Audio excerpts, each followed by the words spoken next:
Marathi cinema সায়রাতের কথা মনে আছে?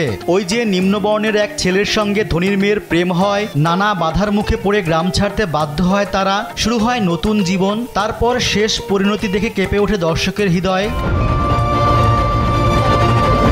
2016 সালে মুক্তি পাওয়া সিনেমাটির কথা এতদিনে খুব একটা মনে থাকার কথা নয়। তখন এটি বক্স অফিসে তুমুল সাড়া ফেলেছিল। নতুন অভিনয় শিল্পী নিয়ে এই সিনেমা বানিয়েছিলেন নাগরাজ মানজুলে। খরচ হয়েছিল 4 কোটি রুপি, আয় করেছিল 100 কোটিরও বেশি। প্রত্যন্ত এক গ্রামের স্কুল পড়ুয়া 2 কিশোর কিশোরীর প্রেমের গল্প নিয়ে তৈরি সায়রাত বেশ কয়েকটি ইন্ডাস্ট্রিতে রিমেক হয়েছে। একই গল্পে 2018 সালে বলিউডে মুক্তি পায় ধাড়াক। এ সিনেমা দিয়েই অভিনয় শুরু করেন শ্রীদেবী কন্যা জাহ্নবী কাপুর। তার সঙ্গে ছিলেন ঈশান খট্টার।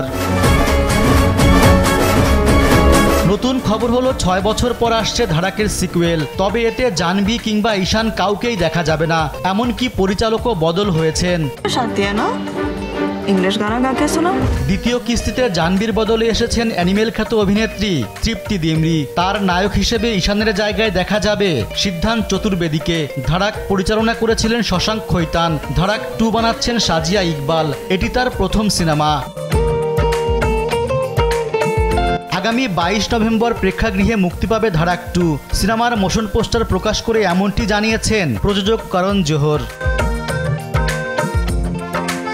ধাড়াকের মতো ধাড়াক 2 অন্য কোনো সিনেমার রিমেক নাকি মৌলিক গল্প তা জানা যায়নি। তবে সিকুয়েলে ভিন্ন ধরনের গল্প থাকবে বলে জানিয়েছেন করণ জোহর। ইনস্টাগ্রামে ধাড়াক 2-র মোশন পোস্টার শেয়ার করে তিনি লিখেছেন, এই গল্পটা একটু আলাদা, কারণ এখানে একজন রাজা আছেন, একজন রানী আছেন, যাদের ধর্মও আলাদা। সুতরাং ধারণা করা যায় ভিন্ন ধর্মের তরুণ তরুণীর প্রেম দ্বন্দ্ব সংঘাত দেখা যেতে পারে এতে। रिजवान सिद्दीकी, देश टीवी।